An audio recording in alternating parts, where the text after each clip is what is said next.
The game of Superchess. The game begins with White's move placing the queen on the d1 square, which is the obligatory exit to start the game. Black responds by placing a pawn c7. The turn for White to place a pawn e2. Black plays by placing bishop on b7, which for now controls the large diagonal that points to the h1 square. White places a pawn on f3 with the objective of cutting the black bishop's mobility by 50%. Now Black plays by placing a pawn on d7 with the aim of protecting the d8 square for the queen's exit. Taking into account that if instead of c7 he places the queen. The response is brutal with queen x d8 check, forcing king x d8.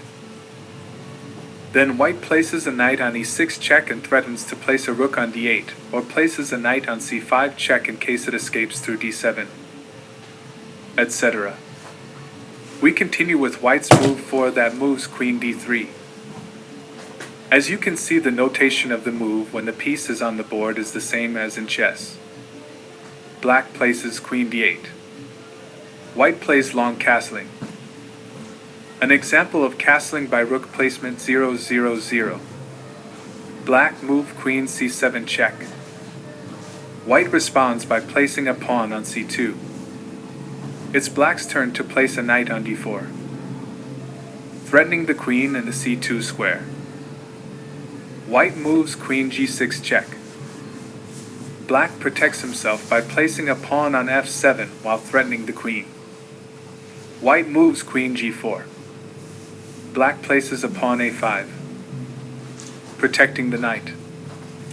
Here we see an example of placing a pawn on the fourth line, which is the maximum for placing pawns. Now White places b2 pawn. Black returns to the attack by placing bishop h6 check. White defends by placing a pawn b2. Now Black places rook c8.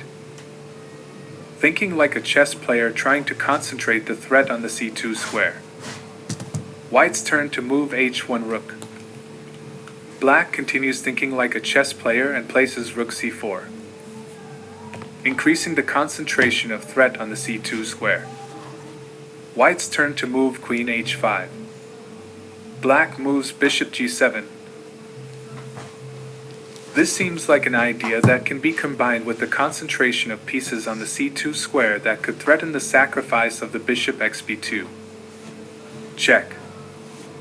White moves pawn c3 to eliminate the threat of it.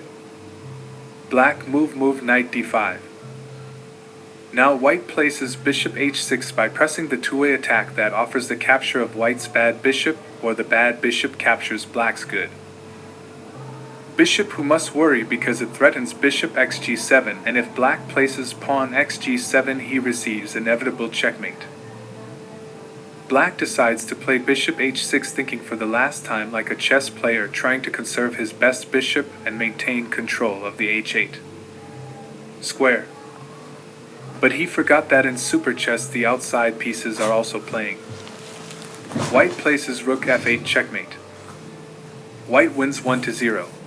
Here we can see an example of Superchess' deep mind. Think like a Superchess player. Simply superior Superchess.